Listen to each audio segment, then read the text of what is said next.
MMI கத்தோலிக்க media YouTube channel வழங்கும் குருத்தோலை ஞாயிறு ஓசன்னாவா அல்லது சிலுவையில் அறையுமா? புனித வியாழன் பதவியா பணிவிடையா? ஏன் ஒரு குரு எப்போதும் தவறாக தெரிகிறார்? புனித வெள்ளி சிலுவை உதடுகளில் முத்தமா உள்ளத்தில் முத்தமா? உயிர்ப்பு ஞாயிறு தோல்வி கல்லறைகளை உடைக்கும் ஈஸ்டர் நம்பிக்கை. சிந்திக்க பயணிக்க இறைவார்த்தை வாழ்வாக. தொடர்ந்து பயணிப்போம் கத்தோலிக்க திரு அவையோடு.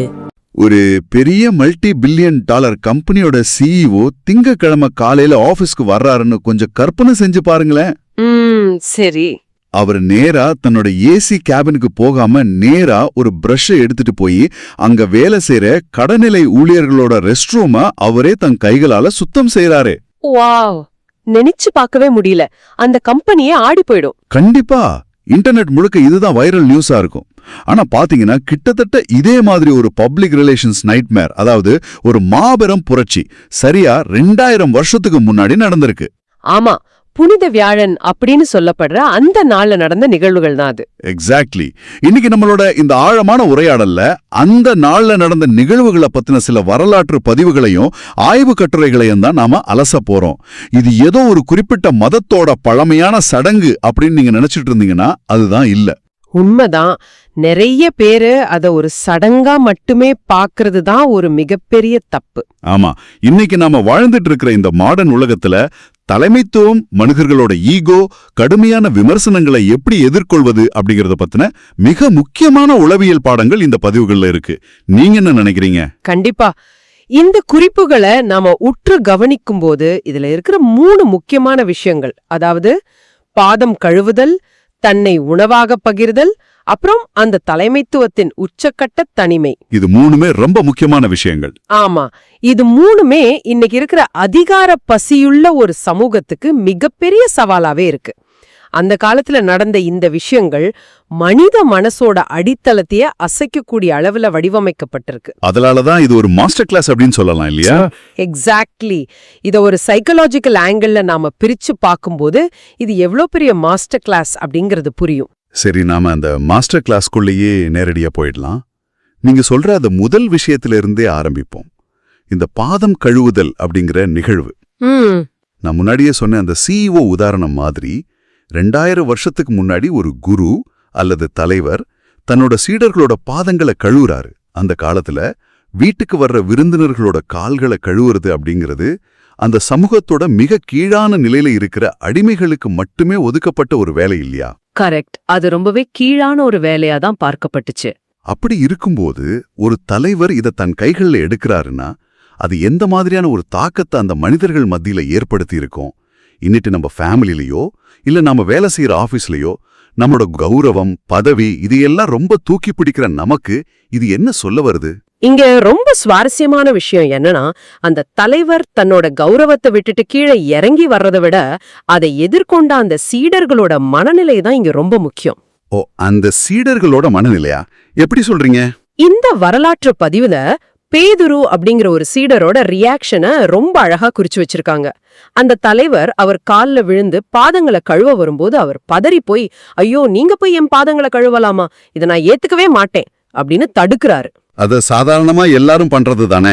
மேலோட்டமா பார்க்கும்போது இது அந்த சீடரோட ஒரு பணிவான குணம் மாதிரி நமக்கு தோணும். ஆனா உளவியல் ரீதியா பார்த்தோம்னா மனிதர்களோட அகங்காரம், அதாவது ஈகோ எப்படி செயல்படுது அப்படிங்கிறதுக்கான மிகச்சிறந்த உதாரணம் இது. இருங்க, ஈகோவா? ஒருத்தர் என் காலை கழுவும் போது ஐயோ வேண்டாம் நீங்க பெரிய ஆளு அப்படின்னு சொல்றதுல எப்படி அகங்காரம் இருக்க முடியும்? அது ஒரு அடிப்படை மரியாதை இல்ல ஒரு விதமான பணிவு தானே. அதுதான் நம்ம மூளை நம்மளை ஏமாத்துற இடம். பணிவு அப்படிங்கிற போர்வையில ஒளிஞ்சிருக்கிற ஒரு கண்ட்ரோல் மெக்கானிசம் அது. ஓஹோ. இத கொஞ்சம் பிராக்டிக்கலா யோசிச்சு பாருங்களேன். ஒருத்தர் உங்க பாதங்களை கழுவணும்னா நீங்க என்ன பண்ணணும்? என் காலை அவங்க கிட்ட காட்டணும். கரெக்ட். உங்க கால்ல இருக்கிற அழுக்க உங்ககிட்ட காட்டணும். அவங்க உங்களை தொட்டு சுத்தம் செய்ய நீங்க அனுமதிக்கணும். ஆமா, அதுக்கு நாம சம்மதிக்கணும். நம்ம யாருமே நம்மளோட குறைகளை, நம்மளோட அழுக்குகளை, அதாவது நம்ம கிட்ட இருக்கிற பொறாமை, கசப்புணர்வு, தவறுகள், இது எல்லாம் இன்னொருத்தர் முன்னாடி வெளிப்படையா காட்ட விரும்புறதே இல்ல. நாம எப்பவுமே நம்மள ஒரு பெர்ஃபெக்ட்டான ஆளா காட்டிக்கவே நினைக்கிறோம். ஆமா, நாம எப்பவும் ஒரு மாஸ்க் போட்டுக்கிட்டே தான் இருக்கோம். எக்ஸாக்ட்லி. ஒரு நிபந்தனையற்ற அன்பையோ மன்னிப்பையோ ஒருத்தர் நமக்கு கொடுக்கும்போது அதை அப்படியே ஏத்துக்கிற அளவுக்கு நம்ம ஈகோ நம்மள விடுறதில்ல. ஏன்னா அதை ஏத்துக்கிட்டா நாம அவங்களுக்கு கடமைப்பட்டவங்க ஆயிடுவோம், நம்ம கண்ட்ரோல் போயிடும்னு நம்ம ஆழ் மனசு பயப்படுது. இது ரொம்பவே ஆழமான ஒரு பாயிண்ட். நான் உன்னை கழுவா விட்டா என்னோடு உனக்கு பங்கில்ல அப்படின்னு அந்த தலைவர் சொல்லும்போதுதான் அந்த ஈகோ உடையுது. வாவ், இது உண்மையிலே ஒரு புது பெர்ஸ்பெக்டிவ். அதாவது நம்மோட அழுக்குகளை மறைச்சு வைக்கிறதுல தூய்மை இல்ல, அதை இன்னொருத்தர்கிட்ட வெளிப்படையா காட்ட பழகணும்னு சொல்றீங்க. ஆமா, அதுதான் உண்மையான தூய்மை. இத நினைச்சு பார்க்கும்போது இன்னைக்கு நாம நம்ம ஆபீஸ்லயோ ஏன் நம்ம குடும்பத்திலயோ கூட எல்லாமே எனக்கு தெரியும், எனக்கு எந்த உதவியும் தேவையில்லை அப்படிங்கிற ஒரு போலியான பிம்பத்தை, ஒரு கவசத்தை எப்பவுமே சுமந்துட்டு இருக்கோம்னு புரியுது. கண்டிப்பா எல்லாரும் ஒரு விதமான பாதுகாப்போட தான் சுத்துறாங்க. சரி, இங்கிருந்து அடுத்த ஒரு ஆழமான கருத்துக்கு போவோம். இந்த குறிப்புகள்ல கோதுமை மணியின் உருவகம் பத்தி ஒரு அற்புதமான பதிவு இருக்கு. தன்னை முழுமையா மத்தவங்களுக்காக அர்ப்பணிக்கிற நற்கரணை அப்படிங்கிற தத்துவத்தை இது விளக்குது. ஆமா, இந்த மெட்டஃபர் ரொம்பவே பவர்ஃபுல். ஒரு கோதுமை மணி அப்படியே பாதுகாப்பா இருந்தா அது வெறும் தானியம்தான். ஆனா அது அரைக்கப்பட்டு மாவாகி நெருப்புல சுடப்பட்டால் மட்டுமே மனிதர்களுக்கு உணவாக ஒரு அப்பமாக மாற முடியும்னு அது சொல்லுது. ஆனா எனக்கு இங்க ஒரு மிகப்பெரிய முரண்பாடு தோண்டுது. என்ன முரண்பாடு? இன்னைக்கு இருக்கிற இந்த ஹசில் கல்ச்சர்ல நாம பவுண்டரிஸ பத்தி பேசுறோம், மென்டல் ஹெல்த், செல்ஃப் கேரை பத்தி பேசுறோம்.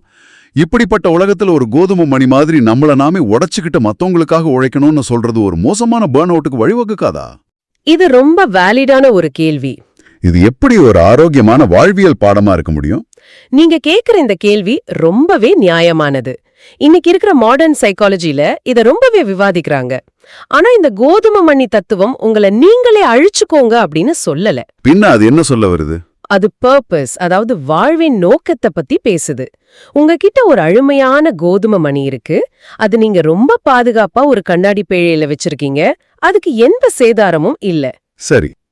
ஆனா பல வருஷங்கள் கழிச்சு பார்த்தா அது ஒண்ணுமே இல்லாம மக்கி போயிருக்கும். அதே கோதுமை மணி அரைக்கப்படும் போது அது தன் உருவத்தை இழக்கலாம், ஆனா அது அழிஞ்சு போறதில்ல, அது உணவாக உருமாறுது. அதாவது தன்னோட அடையாளத்தை மாத்திக்கிட்டு இன்னொரு பரிமாணத்துக்கு போகுது. சரியா சொன்னீங்க. ஒரு மனிதனோட ஆன்மீக பயணமோ அல்லது வாழ்வியல் பயணமோ தனக்காக ஒரு பெரிய அரண்மனைய கட்டிக்கிட்டு எந்த ரிஸ்க்கும் எடுக்காம தங்கள பாதுகாப்பா வச்சுக்கிறதுல மட்டும் இல்ல. ஓகே. திருப்பலியில இந்த நற்கருணைய, அதாவது இந்த அப்பத்தை பகிர்ந்து அளிக்கிற அந்த செயலோட மைய கருத்து என்னன்னா, கோயிலுக்குள்ள வந்து ஒரு சடங்க முடிச்சுட்டு போறது கிடையாது. அங்கிருந்து வெளியே போற ஒவ்வொரு மனிதனும் பசியோட இருக்கிற இந்த சமுதாயத்துக்கு தாங்களே ஒரு உணவாகவோ ஒரு ஆறுதலாகவோ மாறணும் அப்படிங்கிறது தான். வாவ், அது ரொம்ப அழகான ஒரு சிந்தனை. இது பர்ன் அவுட் கிடையாது, இது ஒரு பகிரப்படும் வாழ்வு, ஷேர்ட் லைஃப்னு சொல்லுவோம். உங்களோட நேரத்தை, உங்களோட அறிவை, உங்களோட அன்பை மத்தவங்களுக்கு எந்த அளவுக்கு கொடுக்குறீங்களோ அந்த அளவுக்கு உங்க வாழ்க்கைக்கு ஒரு அர்த்தம் கிடைக்குது. இது ரொம்ப ஆழமான ஒரு பாயிண்ட்.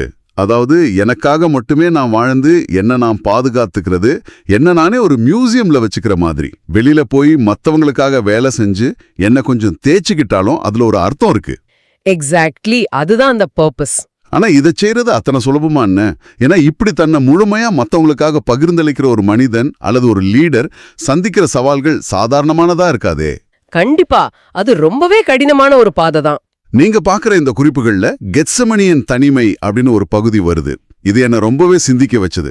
அந்த தலைவர், அதாவது இயேசு, கெத்செமனி அப்படிங்கிற ஒரு தோட்டத்துல மரண பயத்துல ரத்தமே வியர்வையா வர அளவுக்கு கடுமையான மன அழுத்தத்துல இருக்கிறாரு. ஆமா, அந்த இடம் ஒரு உச்சகட்ட மனப்போராட்டத்தை காட்டுது.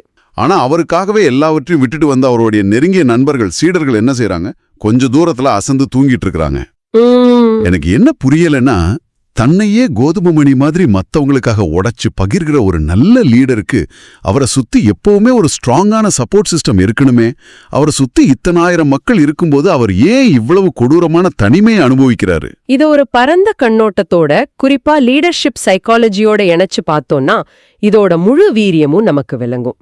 இன்னைக்கு நிறைய ரிசர்ச் பேப்பர்கள்ல சிஇஓ லோன்லினஸ் அல்லது தலைமைத்துவத்தின் தனிமை அப்படின்னு ஒரு விஷயத்தை பத்தி பேசுறாங்க.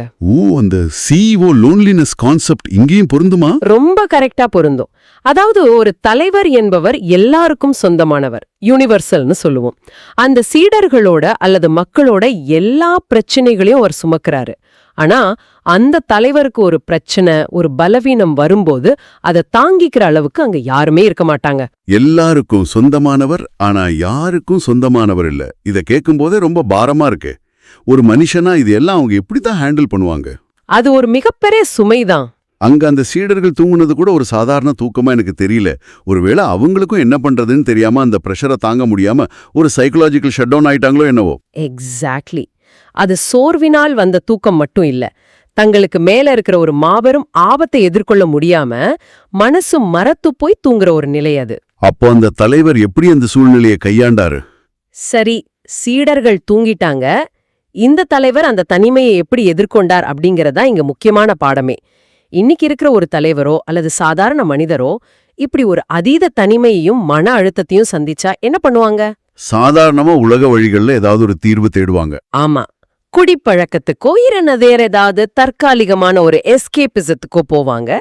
ஆனா இந்த வரலாற்று பதிவுல அவர் செபம் அப்படிங்கிற ஒரு ஆயுதத்தை கையில எடுக்கிறாரு. செபம், அதாவது பிரார்த்தனை. ஆனா பிரார்த்தனை பண்ணா உடனே பிரச்சனை சால்வ் ஆயிடுமா என்ன? அந்த நேரத்துல அவருக்கு எந்த உதவியும் வானத்திலிருந்து வந்துடலையே. அதுதான் நாம புரிஞ்சுக்க வேண்டிய மிக முக்கியமான மெக்கானிசம். செபம் அப்படிங்கிறது ஒரு மேஜிக் வித்து கிடையாது. நான் இத கேக்குறேன், உடனே எனக்கு கொடுத்துடு அப்படின்னு ஒரு ஏடிஎம் மெஷின் மாதிரி செயல்படுற விஷயம் அது இல்ல. பின்ன அது எப்படி வேலை செய்யுது? அந்த கெத்சமனி தோட்டத்துல நடந்த செபம் அப்படிங்கிறது வெளியில எந்த ஒரு ஆதரவும் இல்லாதப்ப தன்னோட ஆழ் மனசுக்குள்ள ஒரு நங்கூரத்தை உருவாக்குற ஒரு செயல், ஆங்கரிங்னு சொல்லுவோம். தன்னோட பயத்தை, அந்த பெரும் வெற்றிடத்தை முழுமையா உணர்ந்து அதை இறைவன் கிட்ட கொட்டி அந்த தனிமையே தனக்கான ஒரு மாபெரும் பலமா மாத்திக்கிற ஒரு கலை. ஓ, அவர் அந்த பயத்தை ஏத்துக்கிறாரா? ஆமா, என் விருப்பம் அல்ல உனது விருப்பமே நடக்கட்டும் அப்படின்னு அவர் சொல்லும்போது அவர் அந்த பிரச்சனைய தவிர்க்கல, அந்த பிரச்சனைய முழுமையா ஏத்துக்கிற ஒரு மன முதிர்ச்சிக்கு வர்றாரு. இந்த இடத்துல நாம கத்துக்க வேண்டியது என்னன்னா, நமக்கு சேவை செய்யற தலைவர்களை நாம வெறும் மிஷின் மாதிரியோ ஒரு நிர்வாகி மாதிரியோ பார்க்க கூடாது. அவங்களுக்கும் ஃபீலிங்ஸ் இருக்கு, அவங்களும் கஷ்டப்படுவாங்கன்னு சொல்றீங்க. கரெக்ட். அவங்களுக்கும் உணர்வுகள் இருக்கு, அவங்களும் இந்த தனிமையில உழல்றாங்க அப்படிங்கறத புரிஞ்சுக்கணும். ரொம்ப தெளிவா சொன்னீங்க. பிரச்சனையை தவிர்க்கிறதுக்காக இல்ல, அந்த பிரச்சனையை தைரியமா எதிர்கொள்றதுக்கான மனநிலையை உருவாக்குறது தான் செய்வோம். சரி, நாம இப்ப அடுத்த கட்டத்துக்கு வருவோம். சொல்லுங்க. ஒரு லீடர் தன்னோட ஈகோவை விட்டுட்டு ஒரு கடைநிலை ஊழியர் மாதிரி இறங்கி சேவை செய்யறாரு. ஒரு கோதுமை மணி மாதிரி தன்னை உருக்கி மற்றவங்களுக்கு பகிர்ந்தளிக்கிறாரு. ஒரு கெத்சமனி தனிமையை சுமந்துக்கிட்டு தன்னோட மனசை திடப்படுத்திக்கிறாரு. இவ்வளவு செஞ்சும் இந்த உலகமும் சமூகமும் அவருக்கு என்ன சன்மானம் கொடுக்குது? இங்கதான் விமர்சனங்கள் அப்படிங்கிற ஒரு கொடிய ஆயுதம் வருது. ஆமா, விமர்சனங்கள் எப்பவுமே தலைவர்களை துரத்திட்டே தான் இருக்கும். இந்த குறிப்புகள்ல ஒரு விஷயத்த பார்க்கும்போது எனக்கு ஆச்சரியமா இருந்துச்சு. இயேசு வாழ்ந்த காலத்தை எடுத்துக்குவோம். அவர் ஓய்வு நாள்ல உடம்பு சரியில்லாத ஒருத்தரை குணமாக்குறாரு. அதுக்கு சமூகம் என்ன சொல்லுச்சு? இவர் சட்டத்தை மீறியவர், முரண்பாடானவர் அப்படின்னு முத்திரை குத்துச்சு. ஆமா, சட்டத்தை ரொம்ப பிடிவாதமா பார்த்த சமூகம் அது. சரி, சமுதாயத்தால ஒதுக்கப்பட்ட பாவம் செஞ்சவங்க கூட சேர்ந்து உட்காந்து சாப்பிட்டாரு. அதுக்கு என்ன சொன்னாங்க? இவன் ஒரு குடிகாரன், போகி அப்படின்னு விமர்சிச்சாங்க. இன்னைக்கு நாம பாக்குற கேன்சர் கல்ச்சர் மாதிரி ஒரு லீடர் என்ன செஞ்சாலும் அதை நெகட்டிவா பாக்குற ஒரு சமூகம் அன்னைக்கும் இருந்திருக்கு. இது காலங்காலமா நடந்துட்டு வர ஒரு விஷயம்தான். இன்னைக்கு நம்ம சமூகத்துல வாழும் குருக்களும் தலைவர்களும் கூட இதே முரண்பாடான விமர்சனங்களை தானே எதிர்கொள்கிறார்கள். இளைஞரா இருந்தா அவருக்கு அனுபவம் இல்லம்பாங்க. வயசானவரா இருந்தா அவர் பழங்காலத்து ஆளு, உடனே ரிட்டையர் ஆகணும்பாங்க. இப்படி என்ன செஞ்சாலும் குறை சொல்லிக்கிட்டே இருக்கிற இந்த சமூகத்துல ஒரு மனிதன் எப்படி இதையெல்லாம் தாங்கிக்கிட்டு தொடர்ந்து ஒரு லீடரா இருக்க முடியும்? இது ஒரு மிக முக்கியமான கேள்வி. இதுக்கு விடை நம்ம குறிப்புகள்ல இருக்கிற மண்குடத்தில் தங்கம் அப்படிங்கிற ஒரு ஆழமான உருவகத்துல ஒளிஞ்சிருக்கு. மண்குடத்தில் தங்கம் அப்படின்னா என்ன? சமூகம் எப்பவுமே தன்னோட தலைவர்கள் கிட்ட இருந்து நிறைவை மட்டுமே எதிர்பார்க்குது, பெர்ஃபெக்ஷன் தான் வேணும் அப்படின்னு நினைக்குது. ஆனா தலைவர்கள் அப்படிங்கிறவங்க சாதாரண குறையுள்ள மனிதர்கள் அப்படிங்கறத சமூகம் மறந்துடுது. ஒரு நல்ல காரியமோ அல்லது ஒரு சேவையோ அந்த தலைவனோட தனிப்பட்ட புனிதத்தால வரதில்ல. ஓ, அப்படியா?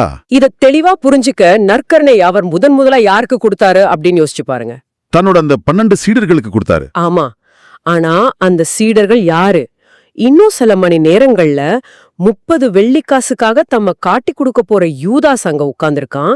தனக்கு ஆபத்து வந்த உடனே அவனை எனக்கு யாருன்னு தெரியாது அப்படின்னு 3 தடவை பொய் சொல்ல போற பேதுருவும் அங்கதான் இருக்கான். ஆமா, ரொம்ப பெரிய துரோகம் அது. இவங்க அத்தனை பேரோட துரோகமும் பலவீனமும் அவருக்கு தெரிஞ்சிருந்தும் அவங்களுக்கு தான் அந்த புனிதமான நற்கருணையை அவர் வழங்குறாரு. இதுல இருந்து என்ன புரியுதுன்னா, இங்க மண்குடம் அப்படிங்கிறது குறை உள்ள பலவீனமான மனிதர்களை குறிக்குது. சரி, அந்த குடம் உடையக்கூடியதா இருக்கலாம், அது சாதாரண மண்ணால செஞ்சதா இருக்கலாம். ஆனா அதுக்குள்ள வைக்கப்பட்டிருக்கிற அந்த தங்கம், அதாவது அந்த சேவை, அந்த அன்பு விலையேறப்பட்டது. சூப்பர். மண்குடத்தில் வைக்கப்பட்ட தங்கம், அதாவது ஒரு சிஸ்டம் அல்லது ஒரு லீடர் குறையுள்ளவரா இருக்கலாம், ஆனா அவங்க செய்யற அந்த சேவை உண்மையானது. குடம் உடைஞ்சாலும் உள்ள இருக்கிற தங்கம் அதோட மதிப்பை இழக்கிறதில்ல. எக்ஸாக்ட்லி. மக்கள் எப்பவுமே அந்த மண்குடத்தோட குறைகளை, அதாவது குருக்களோட அல்லது தலைவர்களோட மனித பலவீனங்களை பூத கண்ணாடி வச்சு பாக்குறாங்களே தவிர அவங்க வழியா வெளிப்படுற அந்த தங்கத்தை பார்க்க மறந்துடுறாங்க. இது ரொம்ப உண்மையான ஒரு விஷயம். புகழ்ச்சியும் இகழ்ச்சியும் அப்படிங்கிறது ஒரே வாரத்துல தலைகீழா மாறிடும். குருத்தோலை ஞாயிறு அன்னைக்கு ஓசன்னா அப்படின்னு புகழ்ந்து பாடின அதே கூட்டம் தான் நாளே நாள்ல அவனை சிலுவையில் அறையுங்கள் அப்படின்னு கத்துச்சு. எவ்ளோ பெரிய முரண்பாடு பாருங்க. அதனால ஒரு உண்மையான தலைவர் அப்படிங்கிறவர் மக்களோட இந்த தீர்ப்புகளுக்கு பயந்து வாழாம தன்னோட மனசாட்சிக்கும் தான் எடுத்துக்கிட்ட அந்த லட்சியத்துக்கு மட்டுமே கட்டுப்பட்டு வாழணும் அப்படிங்கிறத இந்த குறிப்புகள் மிக தெளிவா பதிவு செய்யுது. இது கண்டிப்பா கேட்கிற ஒவ்வொருத்தருக்கும் ஒரு பெரிய செல்ஃப் ரிஃப்ளெக்ஷனா இருக்கும்னு நான் நம்புறேன். ஏன்னா யாரா இருந்தாலும் அவங்க செய்யற ஒரு சின்ன தப்ப வச்சு அவங்கள முழுமையா நிராகரிக்கிற இந்த மாடர்ன் உலகத்துல இது ஒரு முக்கியமான பாடம். கண்டிப்பா. சரி, நாம இப்போ இந்த உரையாடலோட இறுதி மற்றும் மிக முக்கியமான கட்டத்துக்கு வந்துட்டோம்.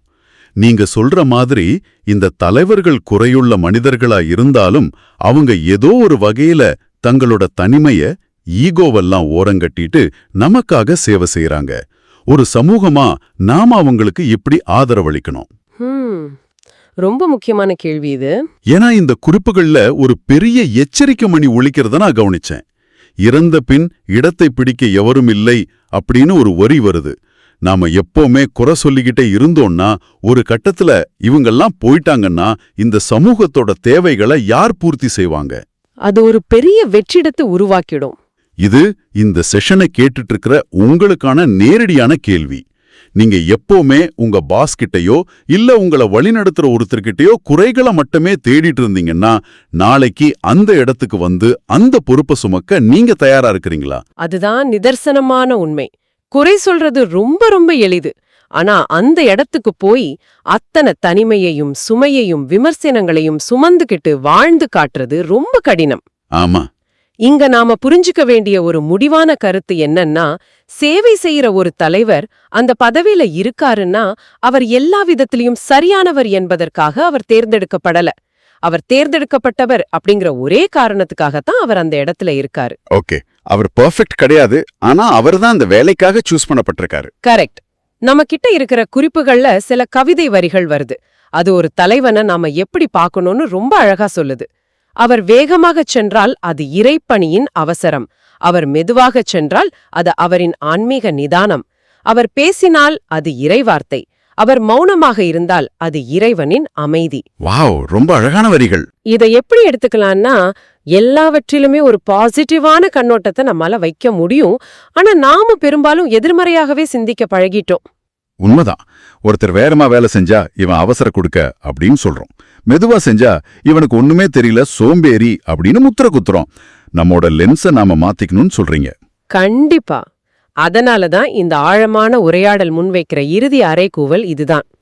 உங்களுக்காக தியாகம் செஞ்சு உங்களை வழிநடத்துறவங்க மேல கற்களை எரியறத முதல்ல நிறுத்துங்க. அவங்களோட குறைகளை தோண்டி எடுக்கிறதுக்கு பதிலா அவங்களோட கரங்களை பிடிச்சுக்கிட்டு, நாங்க உங்களோடு இருக்கிறோம், உங்க சுமைய நாங்களும் கொஞ்சம் பகிர்ந்துக்கிறோம் அப்படின்னு சொல்லுங்க. அதுதான் உண்மையான பச்சாதாபம், எம்பத்தின்னு சொல்றோம்ல அது. அந்த ஒரு வார்த்தை அவங்க சந்திக்கிற பல ஆயிரம் மணி நேர தனிமைய போக்கும் ஒரு மாமருந்தா அமையும். அவங்களுக்கான மிகப்பெரிய பரிசும் அதுதான். நிஜமாவே இது ஒரு மனசை தொடுற, அதே சமயம் நம்ம சிந்தனையை தூண்டுற ஒரு பயணம். இன்னைக்கு நாம அலசின இந்த வரலாற்று பதிவுகள்ல இருந்து ரொம்ப முக்கியமான சில வாழ்வியல் பாடங்களை நம்ம கற்றுக்கிட்டோம். ஆமா, நிறைய விஷயங்களை நம்ம கவர் பண்ணிருக்கோம். முதலாவதாக, பாதம் கழுவுதல் அப்படிங்கிறது வெறும் சடங்கு அல்ல.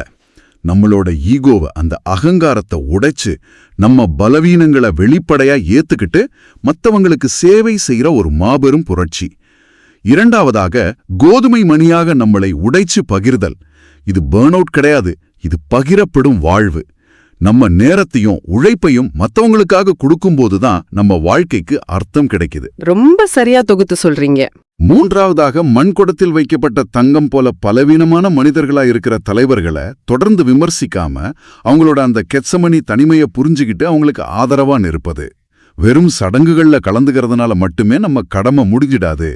மத்தவங்களோட குறைகளை மனதார மன்னிச்சு அவங்களுக்கு உதவுறது தான் உண்மையான பாதம் கழுவுதல் அப்படிங்கிறத நம்ம ஒவ்வொருவரும் நினைவில் கொள்ளணும். கண்டிப்பா, அதுதான் இந்த ஒட்டுமொத்த நிகழ்வோட மைய கருத்து. இன்னைக்கு இந்த உரையாடலை முடிச்சிட்டு நீங்க உங்க அன்றாட வாழ்க்கைக்கு திரும்பும்போது இதை கொஞ்சம் சிந்திச்சு பாருங்க.